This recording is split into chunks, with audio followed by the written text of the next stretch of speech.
어떻게 해야 될까요? 전략 1, 자아 정체성과 자존감을 키우는 뭐를 키우자? 가르쳐주자?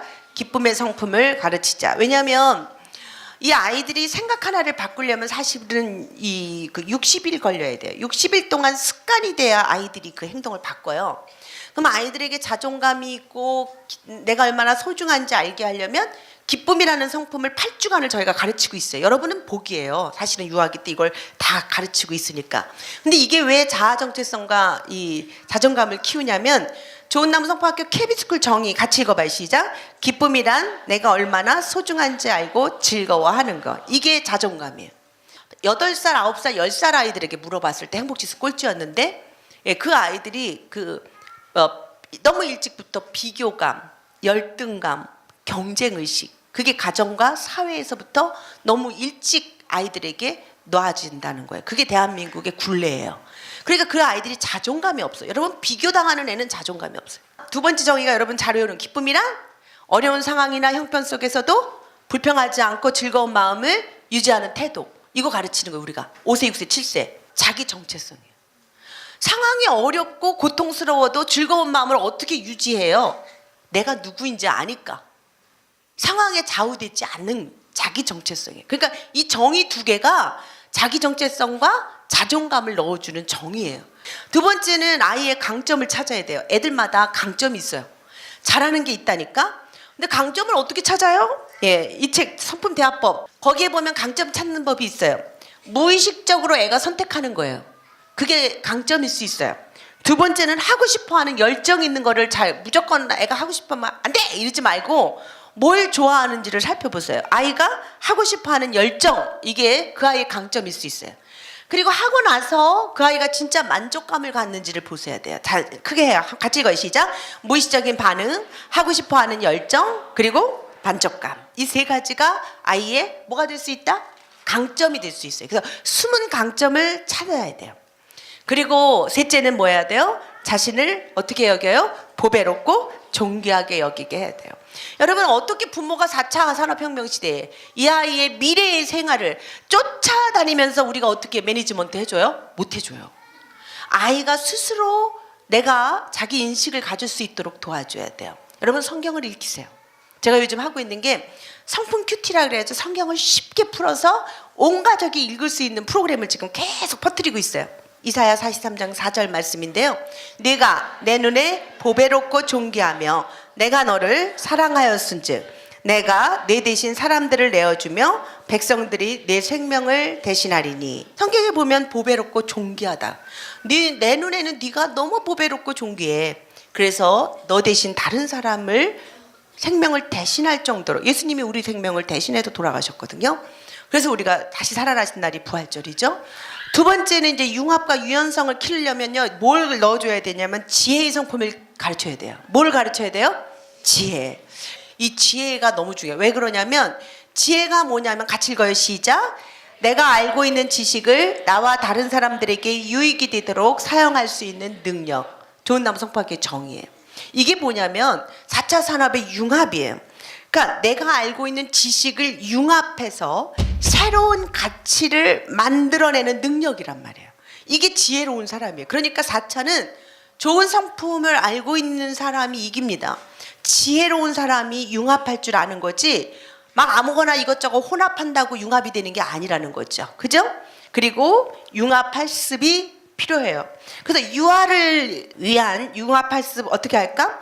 동화 읽으면서 국어, 영어, 수학, 사회, 과학과의 융합할습이 가능하도록 고안한 르하우 교육동화. 이것은 대한민국에서 창의적으로 특허를 받은 르하우밖에 없어요. 근데 이게 여러분들이 집에서 혼자 만들어서 하려면 잘 안 돼요. 그래서 이런 전문가의 도움이 필요한 거죠. 여러분은 굉장히 전문적인 교육기관에 다니고 있어요. 그래서 여러분이 원장님과 유치원 여러분의 담임 선생님뿐만 아니라 그 뒤에 지원하고 있는 어마어마한 연구진들이 뒤에 있다는 사실이에요. 그래서 그렇게 굉장한 그 연구된 프로그램을 우리 자녀들이 받고 있다는 것은 여러분이 마음이 놓으셔도 되는 거죠. 세 번째는 미래사회 직업에 대해서 대화를 나누는 거예요. 그래서 아이와 함께 미래사회를 예측할 그런 영상이나 글을 주기적으로 보면서 미래에 대한 시각을 넓히는 거예요. 여러분 여행을 다녀본 아이들이 시각이 넓어지는 이유는 왜 그럴까요? 경험한 만큼 넓어져요. 그런데 우물안 개구리는 자기 세계가 최고라고 해. 그러니까 자꾸 어렸을 때부터 자꾸 글들이나 이런 좋은 글 이렇게 많이 미래를 열어줘서 미래에 대한 시각을 넓히는 게 중요합니다. 역량 4하면 공감인지 능력과 분별력을 가르쳐줘서 여러분들이 그렇게 하려면 공감인지 능력은 아이 감정에 경청해줘야 돼요. 감정에다가. 그러니까 경청은 말만 듣는 게 아니라 그때 네 마음이 진짜 외로웠겠네? 네 마음이 진짜 섭섭했겠네? 행동으로 나서면 안 돼. 이걸 그냥 이러면 안 돼. 그건 절대로 하면 안 돼. 그럼 문제가 더 커져서 애가 엄마한테 말하기 싫어져 이제는. 애를 자기 애를 어떻게 했다고 그냥 쫓아가가지고 막 학교 가서 난리쳤던 그 애가 24살이 됐는데 아직까지도 애가 막 대인공포증, 불안증. 근데 상담하고 보니까 어렸을 때 엄마가 쫓아와가지고 그 반 전체를 쑥박냈어. 담임을 딴 데로 보내버리고 담임하고 싸우고 교장하고 싸우고 난리를 쳤어. 이 아이가 그 다음부터 이 대인관계가 안 이루어져. 얘만 보면 애들이 피해. 얘만 보면 누구도 얘를 반을 안 맡으려고 그래. 담임이 얘를 기피해. 그리고 재수 없는 놈이라 그래. 얘가 그래서 자기는 재수 없는 놈이래. 나를 상담을 했는데 뭐가 제일 힘들어? 저는요 재수 없는 놈이에요. 이래서 깜짝 놀랐어. 근데 그 얘기해보니까 그때 그 사건이 있었어요. 여러분 경청한다는 것은 공감한다는 것은 여러분이 해결사가 된다는 게 아니에요. 아이의 세계 속에 막 발을 집어넣고 막 휘젓지 마세요. 뒤에서 아이를 응원하고 격려하고 공감하고 아이를 응원하세요. 그러면 아이가 엄마가 나를 응원하는 이상 걔는 든든해. 바깥에서 어떤 일이 벌어져도 애는 안정감이 있어. 왜? 우리 엄마가 나를 지지해 주니까.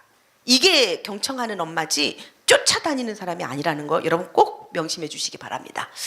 자, 경청이랑 같이 읽어요. 시작. 상대방의 말과 행동을 잘 집중하여 들어 상대방이 얼마나 소중한지 인정해 주는 거. 요거를 하자는 거예요. 공감 인지 능력이 높아진다는 건 그 아이의 말을 잘 집중하여 들어줌으로 그 아이가 자존감이 높아지고 자기 정체성이 높아지게 만들어야지 해결하려고 쫓아다니는 게 아니라는 사실인 거예요. 그 다음에 감정의 원인을 말하는 훈련을 자꾸 시켜야 돼요. 그래서 저 친구의 기분이 어떨 거라고 생각하니, 엄마가 왜 힘들다고 생각하니, 이렇게 자꾸 그 아이에게 감정 원인을 이렇게 자꾸 말하게 함으로써 아이에게 공감하는 그런 경험을 시켜주는 거죠. 분별력을 어떻게 가르쳐 줄까요? 바람직한 가치관을 들려줘야 돼요. 그래서 유아기는 뭐 미래 사회가 앞으로 이렇게 변할 것이다 아무리 얘기를 해도 애들은 경험이 안 돼요. 그런데 엄마가 자꾸 엄마는 이랬으면 좋겠어, 이런 사람이 됐으면 좋겠어, 뭐 이런 이야기들이 아이들의 가치관이 돼요. 그래서 이런 독서나 TV 시청 이렇게 일반적인 삶 속에서 좋은 가치관을 자유롭게 얘기해야 되죠. 이 이야기 속에서 이 A라는 인물 뭐가 잘못됐니? 만약 너라면 어떻게 해결하고 싶어? 이런 질문이 굉장히 좋은 분별력을 키우는 질문인 거예요. 그 다음에 이 전략 4는요, 좋은 태도로 정확하게 말하는 것. 이런 것들은 굉장히 자기 정체성, 그리고 이 미래 사회가 어떻게 미확실한 사회가 되더라도 소외되지 않고 정말 주도적인 삶을 살 수 있도록 이렇게 하는 것 좋죠. 그러기 위해서는 부모들이 나는 너한테 이런 것을 기대해 라고 하는 것을 소리 지르거나 욱박 지르지 말고 좋은 태도로 정확하게 말해주는 게 부모, 자녀들의 신념이 되고 가치관이 돼요. 이렇게 행동하면 어떤 일이 일어날 거라고 생각하니? 엄마는 네가 자기 전에 네가 양치 꼭 하고 잤으면 좋겠어. 네가 가지고 노는 것을 정리하길 바래. 이렇게 내가 원하는 것을 정확하게 기대한다고 말해주세요. 강요하거나 지시하는 말투는 효력이 없어요. 그래서 질문이나 분명한 요청을 통해서 정확하게 전달하는 것이 필요합니다. 이 독해력, 질문력을 어떻게 키울 거가 숙제인데요. 이 아이들에게 어렸을 때는 즐거워야 돼요, 동화책이. 그래서 지금 르아우 동화책이 굉장히 재밌죠. 저희 음악연구원이 그게 그 BPM이 그 아이들 심장 소리, 엄마 배 안에서 들었던 BPM, 그 60에서 90 bpm을 들려주면서 즐거운 음악과 함께 스토리를 듣고 이해하게 만들어서 이야기 속에 빠지게 만드는 거예요. 그래서 자꾸 동화책을 읽는 경험을 넓어요. 여러분 책은 자꾸 읽어본 사람이 읽지 안 읽은 아이는 습관이 안 돼서 읽을 수가 없어요. 그래서 아주 지금부터 유아기의 습관은 평생 가기 때문에 러브 스토리로 책을 넘기면서 읽게 만들고 음악으로 몸을 흔들면서 읽게 만들면 좋죠. 다양한 독후 활동을 해보는 것 굉장히 중요하죠. 그래서 역할극이라든지 뭐 이런 이제 발표라든지 이런 많은 것들이 아이들에게 이 독해력을 키우는 좋은 활동들이 되고요. 그 다음에 이야기 읽고 질문을 나눠야 돼요. 그래서 아이들이 집에 가서 세움똑똑이라고 엄마 앞에 가서 발표하잖아요. 르하우 교육동화 배운 후에 질문을 하면서 책을 읽도록 해보세요. 그러니까 예를 들면 책 내용뿐만 아니라 책 표지, 그림에 관한 책 표지에 누가 있어? 이건 누구야? 이거는 뭐야? 굉장히 쉬운 질문부터 들어가야 돼요. 어려운 질문을 자꾸 부모가 하려다 보니까 겁이 나서 못해. 야, 쉬운 것부터 막 하세요. 그래서 아이가 마음껏 질문하고 아이가 독특한 답을 할 때 막 기뻐해주고 칭찬해주는 것들 이런 거 좋고요. 그 다음에 퀴즈 대회 열어보는 거죠. 왜냐하면 아이가 질문하면 엄마가 대답하는 거. 어떤 문제를 낼까 하고 고민하는 그 과정이 질문력을 키우는 과정이 되는 거예요. 그래서 이렇게 하시면 되겠습니다. 마지막 창의력. 남과 비교하지 말고 다름을 이용한 창의성을 키워야 되겠죠. 창의성 한 번만 읽어봐요. 시작. 모든 생각과 행동을 새로운 방법으로 시도해 보는 것. 네. 이 발명한 에디슨이 그의 어머니가 너는 창의적이고 똑똑한 아이다 라고 말해줬어요. 남다른 생각, 감정, 행동을 지원해 주어야 합니다. 예. 그리고 왜라고 질문해야 돼. 왜 그랬는데? 어떻게 해야 되는데? 이런 거. 그래서 이 하워드 가드너가 이 창의적인 사람은 하나의 주제에 왜라고 질문한대요. 그래서 이 질문 자꾸 할 때 부모가 멘토가 돼가지고 그 질문에 대한 대답을 찾아가면 좋죠. 놀이로 창의성을 키우는 것도 좋죠. 그래서 아이들에게 앉혀서 공부하는 게 아니라 유아들은 놀이를 통해서 창의성을 키우는 거죠. 그래서 뭔가 놀면서 성품 놀이책에 그 길포트가 이용한 창의력 개발 방법, 그래서 이 물건으로 무엇을 할 수 있을까라고 하는 놀이 방법인데요. 이렇게 이 길포트는 창의력에 대해서 연구했던 학자죠.